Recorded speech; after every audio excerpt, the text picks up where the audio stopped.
Assalamualaikum warahmatullahi wabarakatuh. Alhamdulillahirabbil alamin wa kafa, salatu wassalamu ala sayyidina Muhammadinil Mustafa wa ala alihi washabihi ahli sidqi wal wafa. Rabbi shrah li sadri wa yassir li amri wahlul 'uqdatam min lisani yafqahu qawli, amma ba'du. Kepada yang terhormat Rektor Universitas Islam Sultan Agung Semarang, Profesor Dr. Haji Gunarto SH SE AKTM HUM, sekaligus Ketua Majelis Sidang Ujian Skripsi Terbuka. Saya berdoa mudah-mudahan 10 tahun ke depan gelar saya sama. Kalau hari ini insya Allah sama, beliau prof, saya juga prof. Beliau profesor, saya provokator.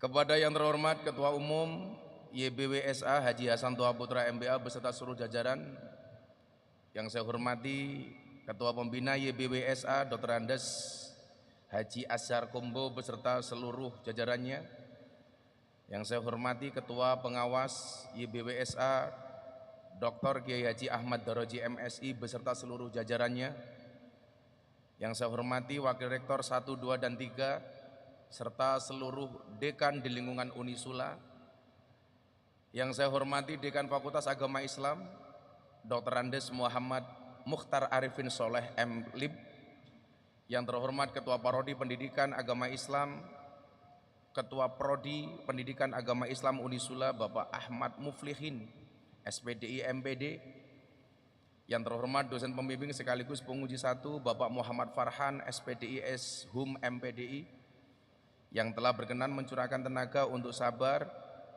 dalam membimbing kami, yang saya hormati Bapak Sukijan Athaillah SPDI MPD, dosen wali yang memberikan motivasi dan semangat dalam kegiatan akademik, yang terhormat Dr. Haji Khaironi SHI MAG MPDI selaku dosen penguji 2, dan seluruh majelis sidang skripsi terbuka yang kami hormati, Bapak Ibu, para mahasiswa, hadirin wal hadirat rahimakumullah.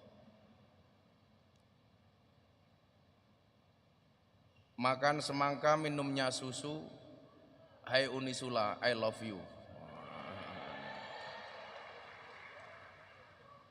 Perkenankan saya Miftah Maulana Habibur Rahman, nomor induk mahasiswa 3150210001, mahasiswa Prodi Pendidikan Agama Islam Fakultas Agama Islam Unisula Semarang, akan mempresentasikan skripsi saya dengan judul Pendidikan Agama, Pendidikan Islam, Berwawasan Kebangsaan berbasis metode Al-Mizzah Al-Miftahiyah sekaligus orasi kebangsaan. Sebelum saya sampaikan, mohon izin Bapak Ibu, satu saat saya berada di sebuah pesantren. Ada seorang santri yang memberanikan diri naik panggung, yang kemudian saya tanya, "Nak, cita-citamu pengen jadi apa?" Anak usia 7 tahun.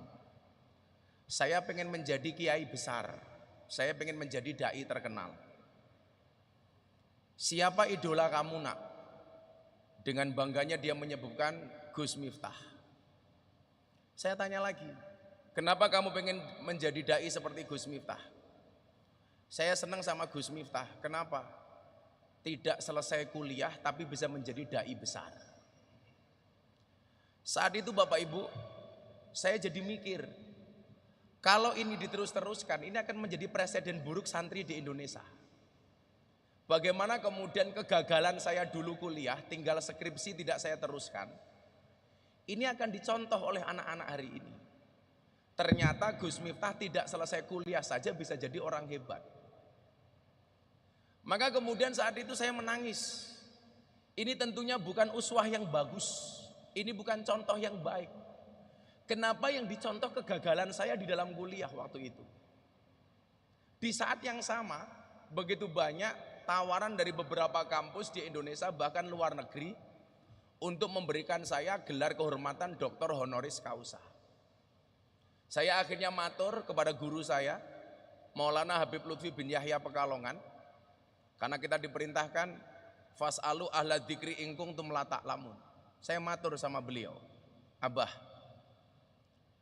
boleh nggak saya menerima dokter honoris causa?" "Yang nawari kamu siapa, Nak?" ada beberapa kampus di Indonesia dan bahkan luar negeri, terutama terkait dengan metodologi saya pengajian delokalisasi dan klub malam. Beliau bilang, "Nak, kalau seandainya kamu masih mau kuliah itu jauh lebih terhormat dibandingkan kamu menerima gelar kehormatan doktor honoris causa. Lagian Bapak Ibu, saya malu kalau doktor honoris causa, doktor honornya kaos." Maka saat itu saya matur sama teman-teman di Unisula yang kebetulan beberapa kali komunikasi. Dari sekian banyak kampus yang nawari saya untuk kuliah 2 tahun yang lalu, akhirnya saya putuskan untuk kembali berkuliah, meneruskan program saya dulu yang gagal. Alhamdulillah saya diterima di Unisula. Nah, rekan-rekan sekalian, saya sempat ditanya sama beberapa teman saya, "Enggak terlambat Gus?" Saya bilang enggak. Toh kalau masalah terlambat, saya dulu kuliah, zaman saya kuliah dulu di IAIN, saya juga sering terlambat. Saya sering dimarahi sama dosen saya, "Miftah, kenapa kamu terlambat?" Waktu itu saya jawab, "Mohon maaf Pak dosen, tidak ada kata terlambat untuk belajar." Maka sejak saat itu saya punya prinsip, jangan pernah mengulangi kesalahan yang sama. Kenapa? Karena masih banyak kesalahan lain yang harus kita coba. Nah, singkat cerita, setahun yang lalu saya diminta sama presiden, "Gus, kampus dan pelajar di Indonesia, di Jawa Timur dan Jawa Tengah, kok begitu tinggi terpapar paham radikalisme dan intoleransi. Tolong dong Gus Miftah masuk ke kampus-kampus, ke sekolah-sekolah untuk berbicara tentang radikalisme dan toleransi."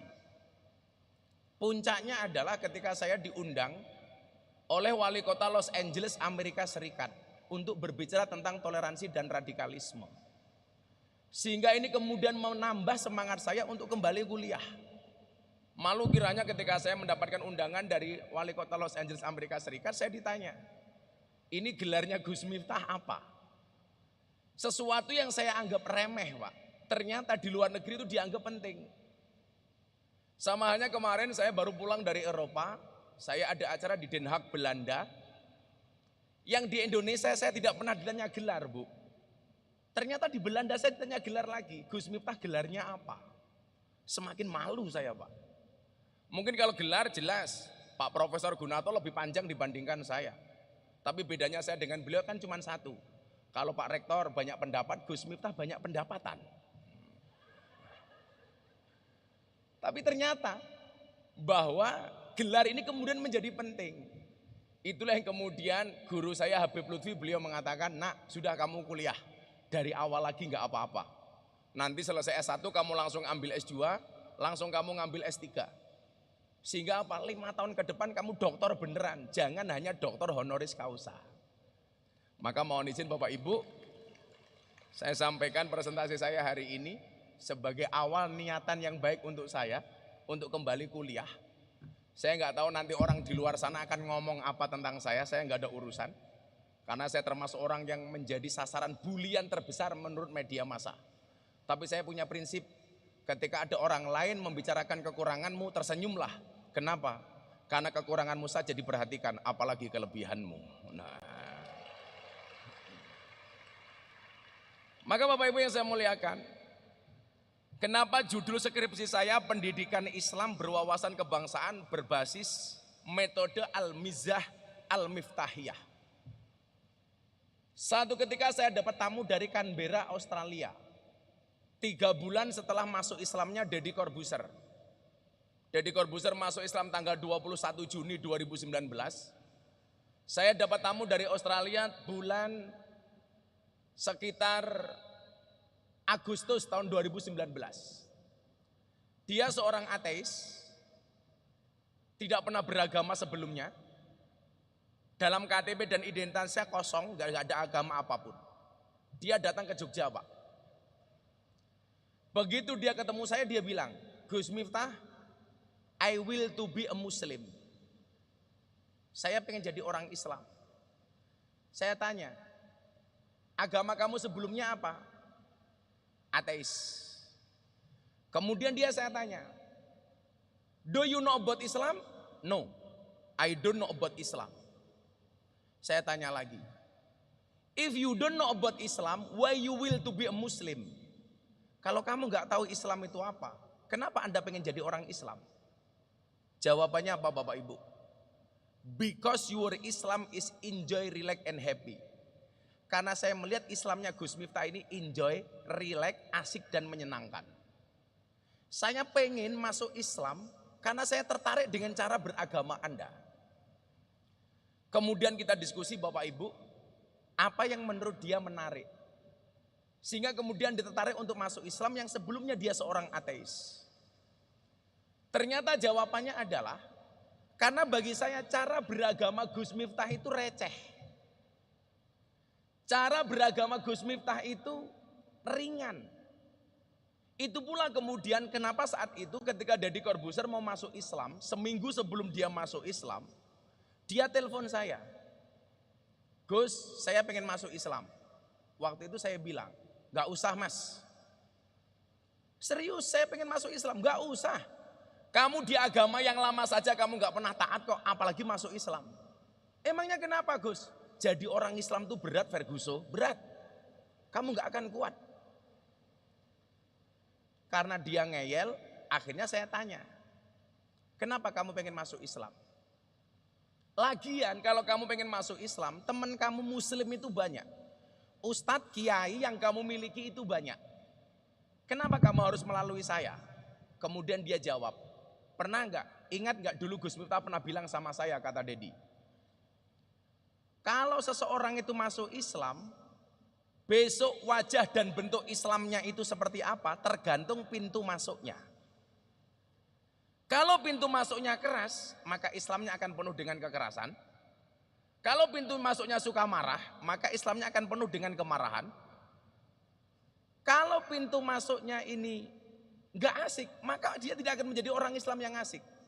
Tapi sebaliknya, ketika masuk Islam melalui pintu yang ramah, maka wajah Islamnya akan menjadi wajah Islam yang ramah dan menyenangkan.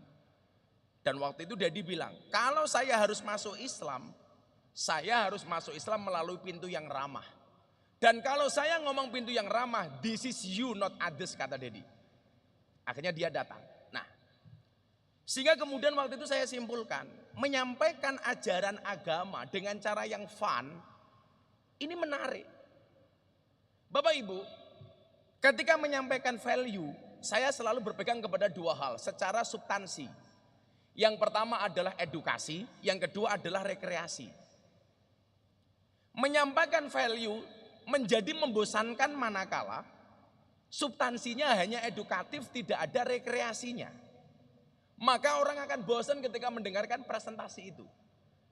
Tapi sebaliknya, ketika disampaikan hanya rekreasi, tidak ada edukasi, maka nggak akan ada bedanya dengan stand up comedy.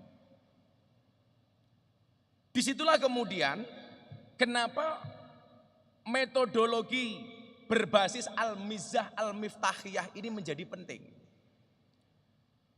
Al-mizah kita maknai secara sederhana adalah fun learning. Bagaimana kemudian pembelajaran ini harus kita buat menyenangkan. Contoh kasus umpamanya, ketika Imam Abu Hasan As-Sadili yang mempunyai torekoh yang paling digandrungi oleh orang NU yaitu Sadiliyah. Beliau pernah mengatakan, kalau kamu punya guru, gurumu tidak bisa membuat kamu tersenyum, tinggalkan. Demikian juga contoh kasus ketika Nabi Musa alaihissalam berikut umatnya saat itu dilandau kemarau panjang. Kemudian dia sholat istikharah kepada Allah untuk minta air hujan, ternyata tidak Allah kabulkan. Setelah 3 kali sholat, mohon maaf kok istikharah, sholat istisqa.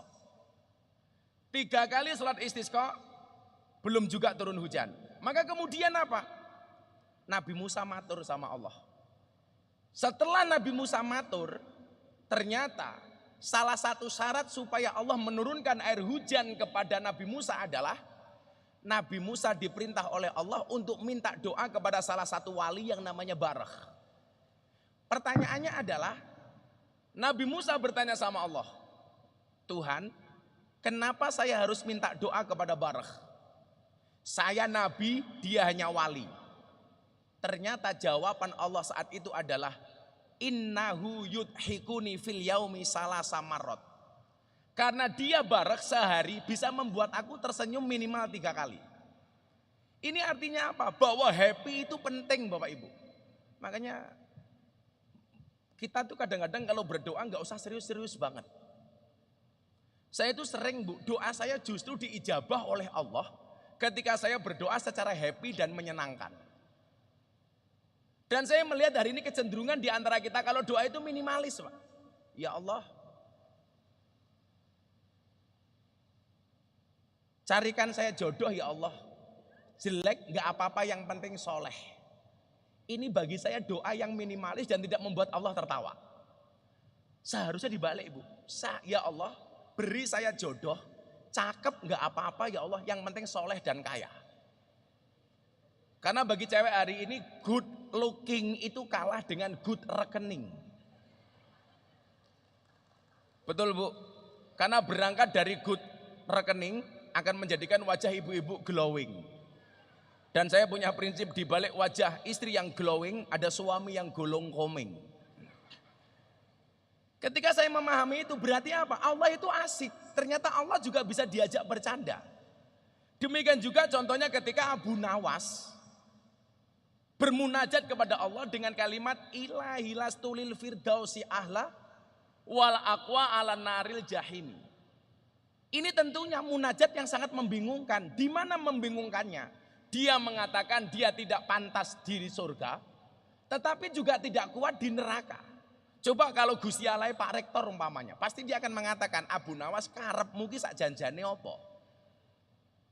Sehingga di sini kemudian saya memandang pentingnya pendidikan dengan metode ini, bahwa pendidikan itu harus disampaikan secara menyenangkan. Sehingga ada 3 rumusan masalah yang kemudian harus kita sampaikan hari ini. Yang pertama adalah bagaimana konsep pendidikan Islam berwawasan kebangsaan. Yang kedua, bagaimana pendidikan berbasis metode Al-Mizah Al-Miftahiyah. Dan yang ketiga adalah apa saja faktor pendukung dan penghambat dalam pelaksanaan pendidikan Islam berwawasan kebangsaan berbasis metode Al-Mizah Al-Miftahiyah. Yang pertama Bapak Ibu dan para mahasiswa sekalian yang saya hormati, mengenai pendidikan Islam berwawasan kebangsaan. Bagaimana hari ini banyak pihak-pihak yang mengatakan bahwa mencintai negara itu tidak ada dalilnya. Mencintai tanah air itu tidak ada dasarnya. Tapi lucunya, ketika Palestina diserang sama Israel, dia akan teriak pertama kali membela Palestina. Anehnya adalah untuk mencintai negaranya dia membutuhkan dalil, sementara untuk mencintai negara lain dia tidak membutuhkan dalil. Ketika Palestina dibom, semangat untuk membela Palestina begitu besar. Kecintaan dia terhadap Palestina begitu besar. Tetapi anehnya ketika mencintai bangsanya dia harus mempertanyakan ada dalilnya apa enggak. Sehingga dalam sebuah tulisan saya membaca ada seorang ustadz yang mengatakan Pancasila itu bid'ah, mencintai negara itu kafir, kami lebih mencintai kota Madinah. Nah, maka Bapak Ibu, pendidikan Islam berwawasan kebangsaan adalah suatu proses dalam rangkaian pandangan yang mencerminkan sikap dan kepribadian yang memiliki rasa cinta terhadap tanah air. Akan saya sampaikan satu fakta, di mana saat itu Kanjeng Nabi Muhammad SAW ketika terusir dari kota Mekah, sehingga kemudian harus ada peristiwa hijrah pada tahun 12 kenabian. Setahun setelah terjadinya peristiwa Isra Mi'raj. Karena Isra Mi'raj itu terjadi pada tahun 11 kenabian. Saat Nabi Muhammad SAW meninggalkan kota Mekah, beliau kemudian menatap kota Mekah dengan mengatakan, "Ya Makkah, innaki lahabul ardi ilayya, walaula anni ukhrijtu minki ma kharrijtu. Wahai kota Mekah, kata Nabi, sumpah demi Allah, engkau adalah bumi yang paling aku cintai. Kalau saja aku tidak didolimi, aku tidak mungkin meninggalkan engkau. Hadis riwayat Ahmad.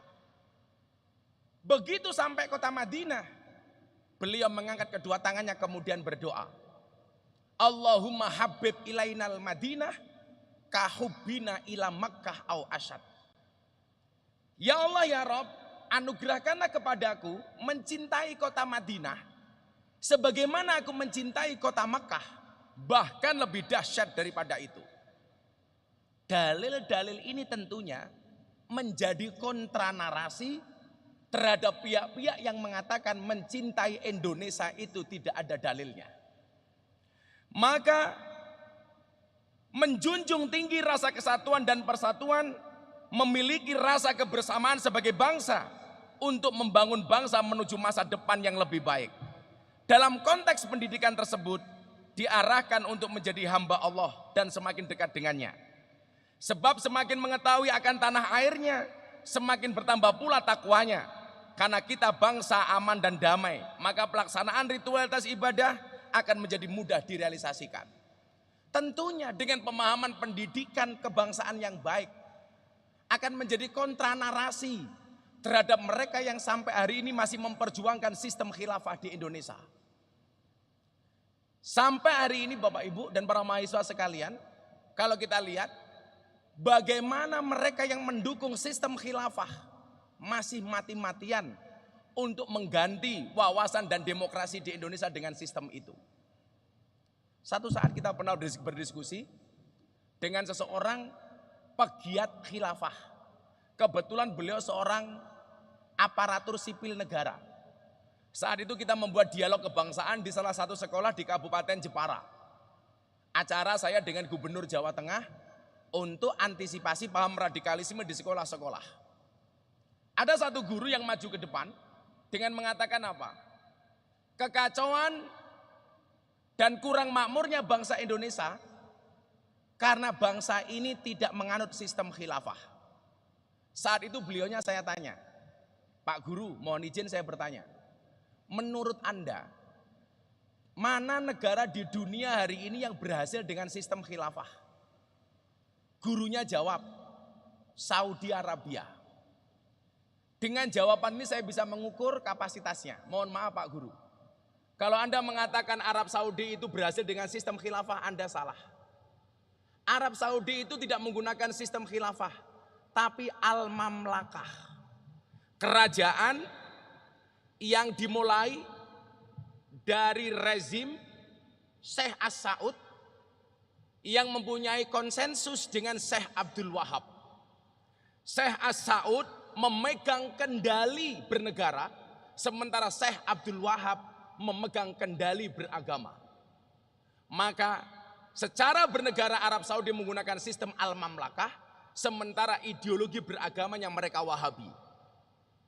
Artinya kalau Anda mengatakan Arab Saudi itu khilafah, Anda salah. Dolanmu kurang adoh, turumu kurang bengi, koncomu kurang okeh, kopimu kurang kental. Artinya apa?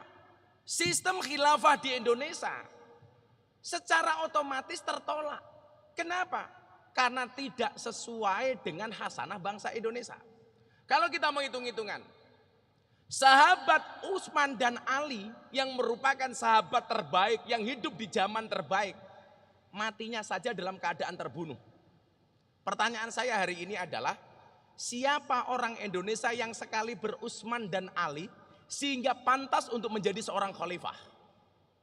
Sementara umat hari ini ketika dibandingkan dengan umat saat itu, tentunya sangatlah jauh berbeda. Maka otomatis ini akan menjadi perdebatan yang panjang. Kemudian yang kedua, kalau sudah ada calonnya, bagaimana cara memilih khalifah yang baik? Apakah one man one vote? Tentunya ini gak ada bedanya dengan demokrasi. Kalau khalifah sudah terpilih, pertanyaan selanjutnya adalah yang melantik siapa?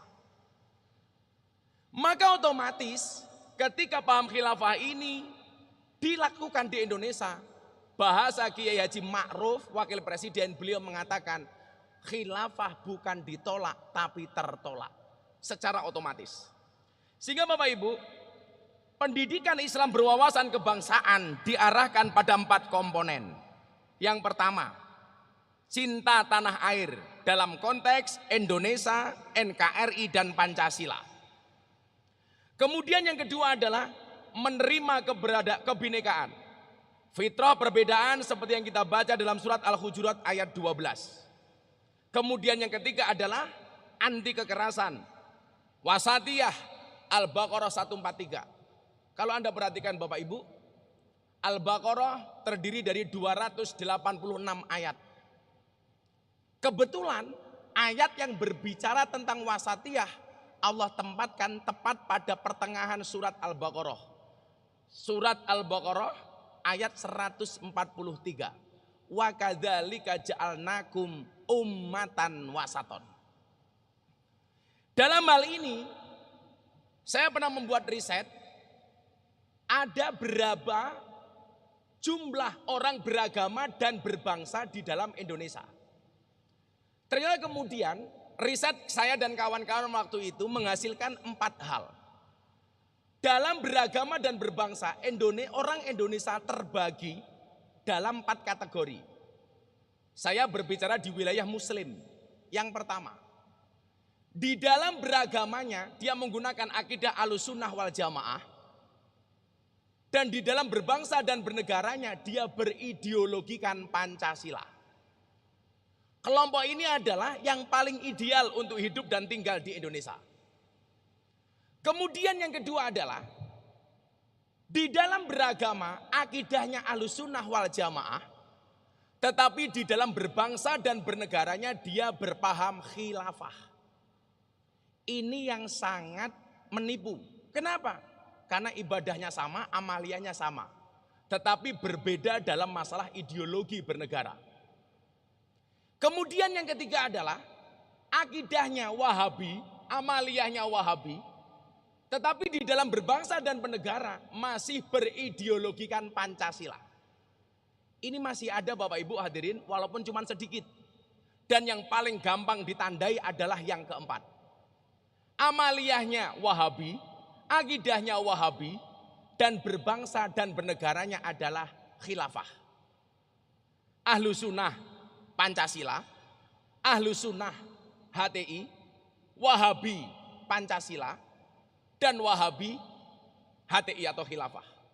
Maka pemahaman wasatiyah itu harus kita sampaikan. Kemudian yang selanjutnya adalah menerima local wisdom, al-adah al-muhakkamah. Sehingga kemudian apa? Ketika pemahaman itu terjadi, tidak akan terjadi kasus ketika ibu kota negara dipindah ke Kalimantan oleh Presiden Jokowi, ada orang yang menghinakan Kalimantan dengan menyebutkan kenapa ibu kota Jakarta dipindah ke tempat buangan setan, demit, jin, dan iblis. Maka kemudian yang terjadi apa? Yang terjadi adalah kemarahan dari warga Kalimantan. Kenapa? Karena mereka merasa dihina. Karena mereka merasa tidak dihargai kearifan lokalnya. Padahal kalau kita baca Al-Hujurat ayat 13, lita'arafu, pemahamannya adalah saya tidak hanya kenal by name nama Pak Rektor, atau Pak Rektor mengenal nama saya sebagai Miftah, tetapi lita'arafu itu adalah sekaligus memahami budayanya, bahasanya, adat istiadatnya, dan karakteristiknya. Sehingga tidak akan memunculkan kalimat penghinaan sebagaimana dia mengatakan kenapa ibu kota Kalimantan dipindah ke tempat buangan setan, demit, jin, dan iblis. Maka saya punya kebiasaan, mohon izin Pak Rektor, kalau saya itu pengajian di semua daerah, saya pengajian di Madura, belangkon saya ini saya lepas, saya gunakan ikat Madura, Bu. Kalau saya pengajian di Batam, di Riau, saya akan menggunakan peci ala Riau. Atau kalau saya pengajian di Lampung, saya akan menggunakan peci ala Lampung. Tapi terakhir saya pengajian ke Irian Jaya, Pak. Dan saat itu saya dikasih koteka. Saya bilang sama panitia, mohon maaf saya menghargai budaya koteka, tapi tolong jangan diminta saya untuk memakainya. Ngeri, Bu. menerima local wisdom. Kemudian yang kedua, metode Al-Mizah Al-Miftahiyah merupakan cara belajar yang mengasihkan dan menyenangkan, yang berpusat pada kondisi psikologi anak dan suasana lingkungan dalam melakukan kegiatan belajar mengajar.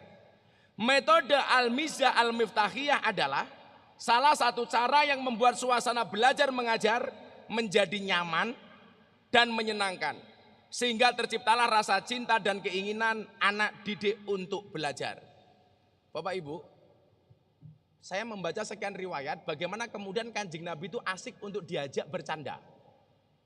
Maka salah satu sahabat Nabi yang paling sering mencandai Nabi adalah bernama Nuaiman. Seorang pemabuk kelas kakap, tapi sangat dicintai oleh Nabi. Nuaiman ini orang yang kemudian mengajarkan kepada kita bahwa berinteraksi dalam beragama itu harus asik. Disitulah kemudian metodologi Kanjeng Nabi menghadapi Nuaiman saya praktekkan ketika saya menaklukkan klub malam dan lokalisasi. Saat itu saya masuk dalam 4 lokalisasi terbesar di Indonesia. Tahun 2000 saya masuk di Sarkem, tahun 2002 saya masuk di Doli, tahun 2004 saya masuk di Sunan Kuning, kemudian berikutnya saya masuk di Bandungan. Nah, metodologi yang saya pakai untuk menaklukkan anak-anak di klub malam dan lokalisasi itu adalah bagaimana cara Nabi Muhammad menghadapi sahabat Nuaiman. Saat itu para sahabat yang lain melaknat Nuaiman dengan mengatakan, celaka kau Nuaiman. Tetapi Nabi Muhammad membela dengan mengatakan, la tal'anuhu fa innahu yuhibbullah wa rasulah. Jangan sekali-kali kamu melaknat Nuaiman, karena di dalam hati Nuaiman dia mencintai Allah dan Rasulnya. Ini kemudian saya adopsi, saya jadikan dalil, saya ngurusi anak-anak pemabuk Bapak Ibu. Saya ajak waktu itu anak-anak pemabuk di Malioboro untuk saya ajak sholat berjamaah setiap subuh saya datang. Disitulah kemudian muncul kontroversi. Saya dihajar dengan hadis yang mengatakan sholatnya orang mabuk tidak diterima oleh Allah 40 hari. Sehingga kemudian apa? Hadis ini menjadi pertanyaan bagi anak-anak di sana. Gus, bener enggak ada hadis yang bunyinya sholatnya orang mabuk tidak diterima oleh Allah 40 hari. Jawaban saya apa waktu itu? Saya jawab benar. Pertanyaan berikutnya dari para pemabuk itu adalah, kalau sholatnya orang mabuk tidak diterima 40 hari, bagaimana dengan sholat kami? Kenapa Gus Miftah selalu ngajak kami untuk sholat? Jawaban saya waktu itu adalah, mohon maaf mas, itu adalah hadisnya orang normal. Sementara kalian abnormal. Artinya kalau nunggu nggak mabuk, sholatnya kapan? Maka tetaplah sholat walaupun kamu mabuk. Jangan berhenti sholat kalau kamu tidak bisa berhenti mabuk. Minimal kelasnya adalah STMJ. Sholatnya terus, maksiatnya jalan. Kalau bahasanya Pak Rektor amar ma'ruf nahi mungkar, kalau bahasa saya di klub malam Pak, amar ma'ruf nyambi mungkar. Maka saat itu kemudian muncul satu quote yang hari ini paling viral di bokong truk. Apa itu quote-nya? Cukup Rokib dan Atid yang menilai amalku, cangkemmu rausah melu. Itu sejarahnya itu Pak Rektor. Gara-gara saya ngaji di klub malam saya dihina itu. Seperti gambar di truk ini Pak. Kebetulan saya dinobatkan, ini yang kurang ajar. Mobil tangki sedot WC. Kebetulan sebelum Ramadan tahun kemarin saya mendapatkan penghargaan dari Leprit, Lembaga Prestasi Indonesia dan Dunia dalam 3 kategori. Yang pertama adalah lelang belangkon paling mahal sedunia. Karena Muktamar NU saya nyumbang belangkon saya laku 900 juta. 900 juta. Kemudian yang kedua saya dapat penghargaan sebagai dai yang paling konsisten pengajian di lokalisasi dan klub malam. Ini ketika belangkon saya laku 900 juta. Konser di Balai Sarbini bersama Abah Lutfi waktu itu. Kemudian yang ketiga saya dapat penghargaan sebagai selebritis yang paling banyak wajahnya dilukis di bokong truk.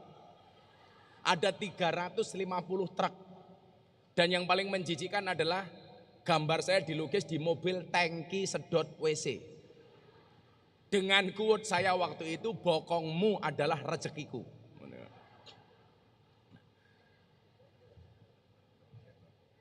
Nah, Bapak Ibu yang saya muliakan. Maka kemudian apa? Al-Mizah Al-Miftahiyah ini menjadi menarik manakala dengan metodologi yang fun learning ini kita bisa masuk ke semua tempat Bapak Ibu. Contoh umpamanya ketika saya menaklukkan seorang preman besar di Jogja yang saat itu pengen membunuh saya, namanya Gunardi Joko Lupito. Itu ternyata apa?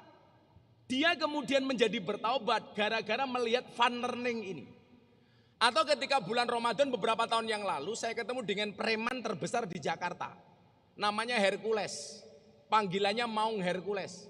Dia mempunyai 1 juta anggota preman yang ada di Jabodetabek. Ternyata apa? Takluknya seorang Hercules berangkat dari metodologi pembelajaran yang asik dan menyenangkan. Sehingga kemudian saya minta untuk sowan ke Habib Lutfi, guru kita semuanya. Dan saat itu Hercules diangkat sebagai adik angkatnya Habib Lutfi. Saat itu. Setelah kemudian ikut saya sekian tahun, dia berproses yang dia mengatakan sama saya, Abah, sudah 50 tahun saya menjadi preman. Saatnya saya menghabiskan waktu saya untuk mengawal Abah untuk ikut pengajian. Itu berangkat dari gaya Al-Mizah Al-Miftahiyah. Metodologi pembelajaran yang asik dan menyenangkan. Kenapa harus demikian? Dalam sebuah hadis sendiri telah disinggung adanya pembelajaran yang menyenangkan, yakni dalam berprinsip memberikan kemudahan dalam berproses dalam proses pendidikan. Sebagaimana satu hadis yang bunyinya yasiru wala tu'assiru wabasiru wala tunafiru. Mudahkanlah dan jangan mempersulit, gembirakanlah dan jangan membuat orang lari. Bapak Ibu, dulu awal mula saya masuk lokalisasi itu saya ingat betul. Ketika saya sholat di sebuah musola, yang musolanya saat itu mau saya beli 10 tahun yang lalu, itu sama orang yang punya tanah nggak dikasih. 2 minggu yang lalu saya kembali masuk ke lokalisasi. Kebiasaan saya di lokalisasi itu adalah membagi mukena, sajadah dan Al-Quran. Ada 150 PSK yang angkat tangan minta mukena dan sajadah. Akhirnya saya bagi. Kalau nyuwun sewu Pak Rektor, kalau bedanya Sarkem zaman dulu dengan hari ini. Kalau lokalisasi Sarkem saat itu 20 tahun yang lalu, penghuninya itu sepuh-sepuh. Usianya 40 tahun ke atas Bu. Setelah pandemi ini naudzubillah min dalik, yang datang itu usia 19 tahun 20 tahun. Maka kalau saya hari ini masuk ke lokalisasi, kacamata hitam saya semakin tebal. Antisipasi supaya kalau ngelirik tidak kelihatan. Nah, bukti bahwa membuat sesuatu yang mudah itu menyenangkan apa? Musola yang 10 tahun yang lalu saya beli tidak boleh. 2 minggu yang lalu saat saya kembali pengajian di lokalisasi, kemudian saya bagi mukena, yang punya musola ini datang ke depan meja saya, kemudian dia mengatakan apa? Gus Miftah, musolanya saya wakafkan untuk lokalisasi. Musola itu yang menjadi saksi sejarah saat saya dulu ngimami WTS pertama kali. Tahun 2000, usia saya 19 tahun. Saya semester 3 waktu itu, mohon maaf, semester 2 waktu itu di IAIN. Saya masuk ke sana. Ternyata apa? Kalimat-kalimat sederhana dengan hadis yang sama, dalil yang sama, ayat yang sama.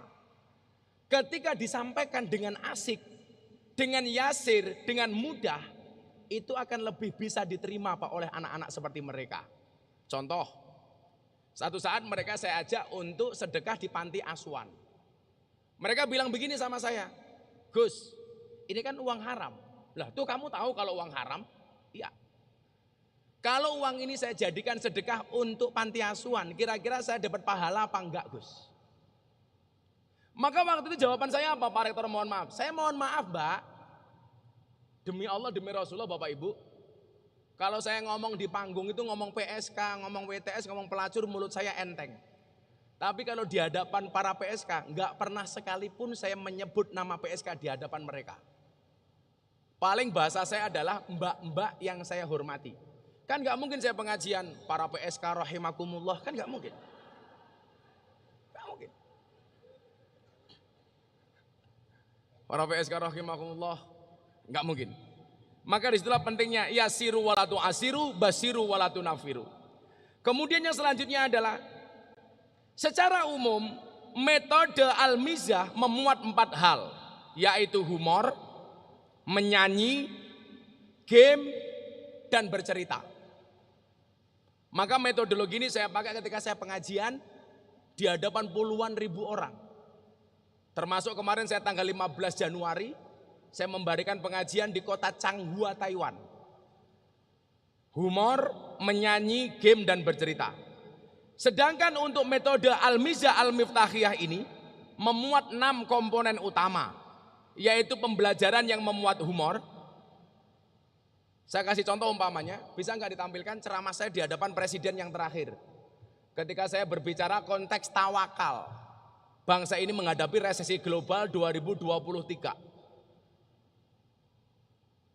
Wa ala rabbihim yatawakalun, saya sampaikan di hadapan presiden. Ingat cerita seorang Gus Dur ketika ada kiai berburu ketemu harimau ditembak. Ternyata harimaunya kebal, gantian harimau ngejar Pak Kiai. Begitu ketemu jurang, kiainya berpikir, saya harus tawakal pasrah sama Allah. Tangan diangkat, dia berdoa, ya Allah kalau saya harus mati dimakan harimau, tolong matikan aku dalam keadaan husnul khotimah. Ternyata begitu matanya dibuka, macan tidak makan Pak Kiai. Pak Kiai bertanya kepada harimau, harimau kenapa kamu tidak makan saya? Mohon maaf Pak Kiai, saya juga sedang berdoa. Kamu doa apa? Allahumma barik lana. Doa makan Kiai. Untuk itu, mohon maaf. Ini yang lucu, ini ada Pak Luhut, ada Pak Bahlil, ada Pak Presiden. Pak Luhut kan orang non-Islam. Lah ketika saya berbicara Allahumma barik lana, Pak Jokowi tersenyum, tertawa terbahak-bahak. Pak Bahlil tertawa terbahak-bahak. Pak Luhut tanya kepada Pak Bahlil, ini definisi senyum yang terdile, tertawa yang terdile. Begitu Pak Luhut tanya kepada Pak Bahlil, itu Allahumma barik lana itu apa? Doa mau makan. Baru setelah yang lain berhenti tertawa, Pak Luhut baru tertawa. Jadi definisi tertawa yang terdile. Sehingga metode seperti ini sangat efektif Bapak Ibu. Bagaimana kemudian kita mengajarkan sesuatu yang rumit dengan penuh canda dan tawa. Kemudian yang selanjutnya adalah menyanyi. Ini sering kemudian saya pakai bagaimana saya mengajarkan kebangsaan ini dengan syair-syair kebangsaan. Hari ini umpamanya lagu yang paling viral, lagu Joko Tingkir. Bagaimana kemudian saya memuat isinya secara substansi, itu mengandung nilai-nilai kebangsaan dengan cara yang happy dan menyenangkan. Seperti syair yang sering saya pakai. Joko Tingkir minumnya kopi, kopi ditanam di pinggir kali. Ayo berpikir tentang negeri ini, kalau bukan kita siapa lagi? Kalau bukan kita siapa lagi? Ternyata menyampaikan paham kebangsaan dengan menyanyi itu happy. Ya karena saya orang yang deledek, ya kalau kemudian syair kebangsaan terlalu boring, ya saya ganti syairnya untuk anak-anak muda umpamanya. Sego rawon lawe jantah, sego liwet kurang uyah. Ampun tanglet kapan jomblo nikah, pacar mawon jomblo mboten. Nah itu. Sehingga pembelajaran seperti ini ternyata Bapak Ibu itu menarik. Tuku bawang kleru mrica, wis kebacut sayang mong dianggep konco. Semarang kaline butek sing disayang matane. menyanyi. Game, saya banyak menghadirkan di atas panggung orang tua, anak-anak untuk saya tanya tentang kebangsaan, saya tes tentang keagamaan, kemudian saya kasih uang. Contoh terbaru umpamanya saya kemarin pengajian di Bandungan. Seorang anak yang bercita-cita menjadi nabi. Ketika saya perintah untuk menyebutkan nama 10 nabi umpamanya. Coba bisa nggak ditampilkan? Pengajian saya di Bandungan, lokalisasi Bandungan terakhir. Orang atau saya sebutkan jeneng nabi 10. Ayo. Jeneng nabi 10 di orang atau saya. 1. Adam. Idris. Apa?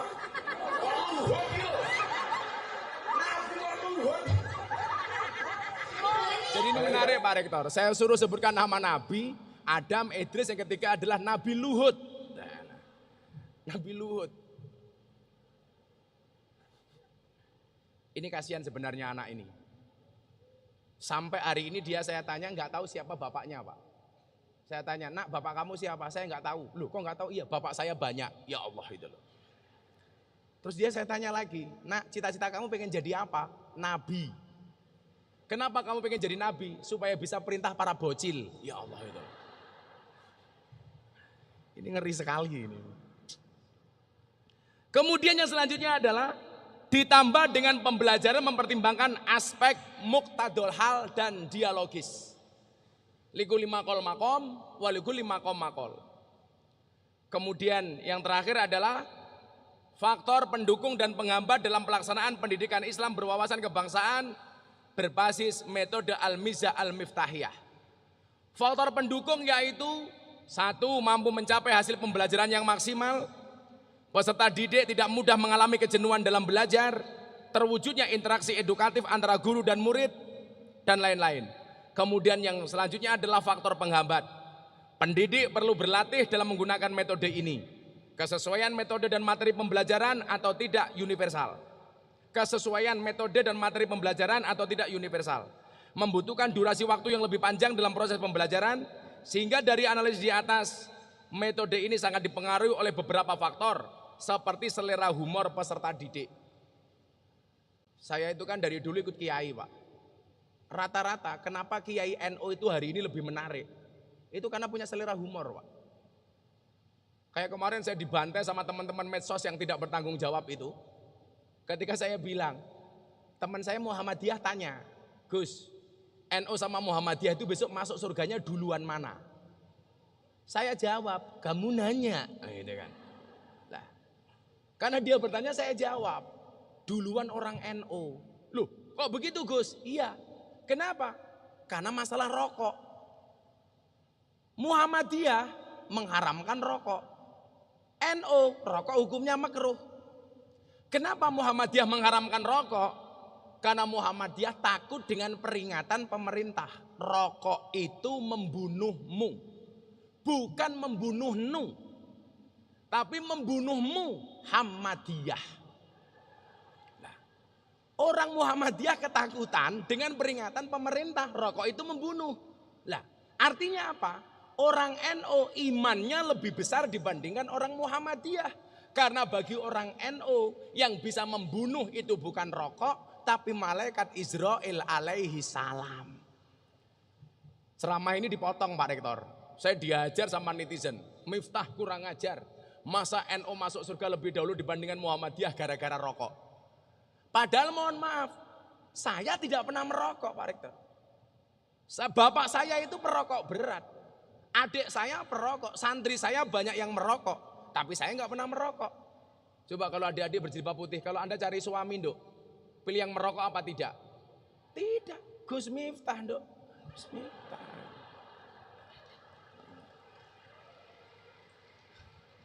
Ya jelas lah, kenapa kamu nyari yang bukan perokok? Jelas, jantungnya saja dijaga, apalagi hatimu. Iya. Lah bapak saya itu perokok berat Pak Rektor. Makanya kemarin saya pulang karena beliau mau tindak haji tahun ini. Saya pulang saya bawa buku bahaya merokok. Saya kasih ke bapak saya. Begitu dibaca bapak saya subhanallah. Beliau langsung berhenti membaca. Rokoknya lanjut Pak itu loh.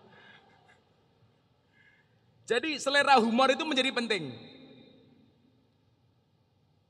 Selera humor peserta didik, sarana atau fasilitas, profesionalitas pengajar, durasi dan kondisi peserta didik. Akhirnya Bapak Ibu yang saya muliakan, Al-Mizah Al-Miftahiyah memiliki kelebihan, yaitu mampu mencapai hasil maksimal, peserta tidak mudah mengalami kejenuhan dalam belajar, dan ada interaksi edukatif antara guru dan murid. Saya itu senang kalau di panggung pengajian jamaah berani nyelekop. Saya ngomong apa jamaah berarti wangsulan, saya senang Bu. Karena saya mencoba mengikis jarak antara pembicara dengan audien.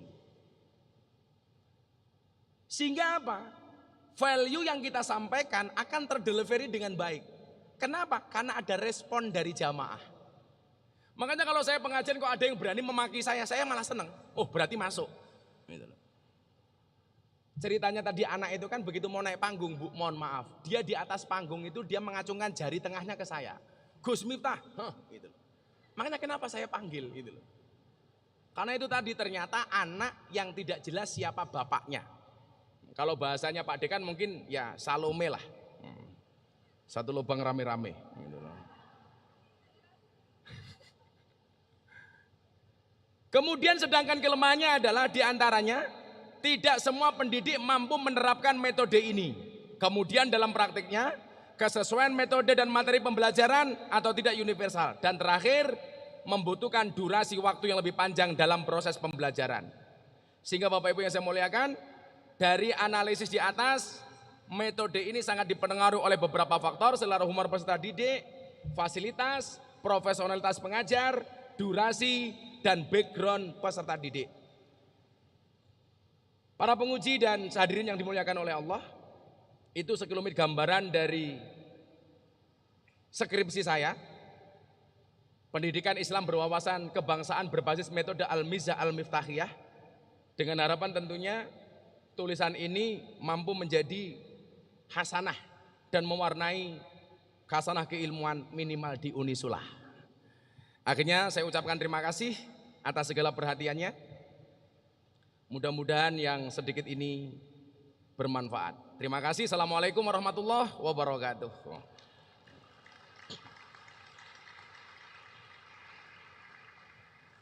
Dilanjutkan dengan sesi tanya jawab. Kami mohon Kiai Haji Miftah Maulana Habibur Rahman untuk tempat tetap di mimbar. Sesi tanya jawab dengan dosen penguji dan audiens. Kepada segenap dosen penguji kami silakan.